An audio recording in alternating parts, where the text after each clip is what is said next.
तो चलें वक्त में थोड़ा पीछे चलते हैं। सन था 1954। उस जमाने के आर्काइव्स मुक़द्दस शहर मक्का की ज़ियारत के बारे में हमें क्या बताते हैं। चलिए देखते हैं कि निस्फ सदी से भी ज़्यादा अरसा पहले ये अजीम सफ़र कैसा लगता था, कैसा महसूस होता था।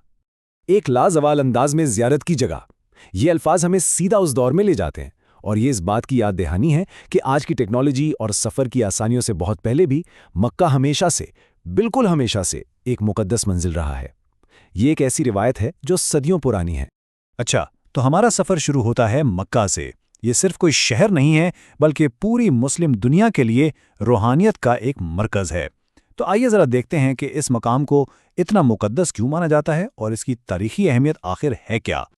अब जो बात वाकई में बहुत दिलचस्प है ना, वो ये है कि मक्का की रूहानी अहमियत इस्लाम से भी पुरानी है। ये सिर्फ किसी एक कबीले की पनाहगाह नहीं थी, बल्कि एक ऐसा मरकज़ था जहाँ कदीम ज़माने से लोग इबादत के लिए आया करते थे।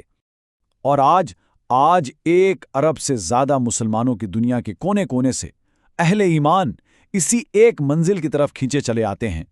सबका मकसद एक, सबकी मंजिल एक, और यही चीज़ इस इज्तिमा को दुनिया के सबसे बड़े इज्तिमाआत में से एक बनाती है।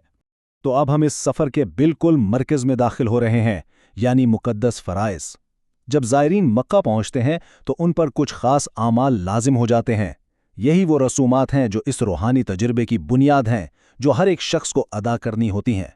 और इन तमाम रसूमात का मरकज़ है काबा। ये वो मुक़द्दस इमारत है जिसके इर्द गिर्द तमाम तकरीबात होती हैं। बल्कि माखिज़ तो ये बताता है कि इस्लाम से पहले भी ये मक्का वालों के लिए दुआ और कुर्बानी की एक अहम जगह थी। अच्छा, तो सबसे पहला और सबसे अहम फ़र्ज़ है तवाफ़।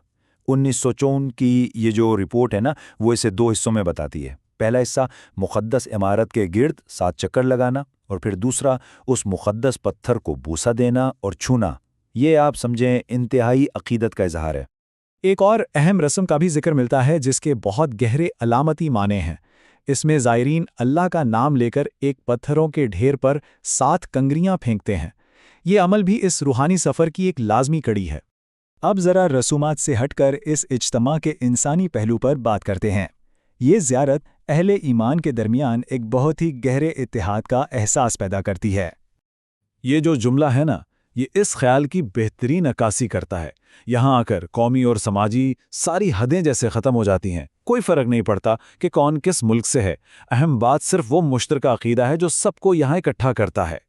और ये बराबरी सिर्फ कहने की बात नहीं, ये वहाँ अमली तौर पर नज़र भी आती है।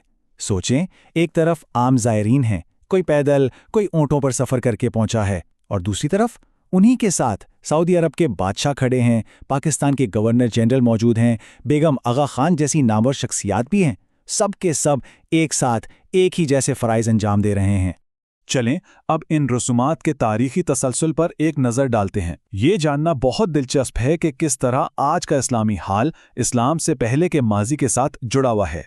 तो यहाँ पर अहम नुक्ता ये है, जब पैगम्बर इस्लाम तशरीफ़ लाए तो उन्होंने बुतों को तो ख़त्म कर दिया, लेकिन इबादत के जो ख़ास तरीके थे उन्हें बरकरार रखा। ये एक बहुत बड़ी तब्दीली थी जिसने पुरानी रसूमात को एक नया तौहीदी मफ़हूम अता किया। मौखिज़ के ये अल्फाज कि पैगम्बर इस्लाम ने अपनी हिकमत से पुराने तरीक़ों को इस्लाम में मुंतकिल किया, ये बिल्कुल साफ साफ बताते हैं कि किस तरह पहले से मौजूद रिवायात को अपनाया गया और फिर उन्हें ईमान के अंदर एक नया और गहरा मतलब दिया गया। इस तसलसल को हम यूँ भी समझ सकते हैं, 7 चक्कर लगाने की जो कदीम रस्म थी वो एक बुनियादी इस्लामी रुकन बन गई। बिल्कुल इसी तरह पत्थर को बोसा देने का अमल अक़ीदत के इजहार के तौर पर बरकरार रखा गया। ये तारीख़ का एक बहुत ही ताकतवर तसलसल है जो आज भी इसी तरह कायम है। और ये सब कुछ हमें एक बड़े अहम सवाल पर सोचने पर मजबूर करता है। आखिर ये कदीम रसूमात आज की जदीद दुनिया में भी इतनी गहरी मानवियत कैसे रखती हैं?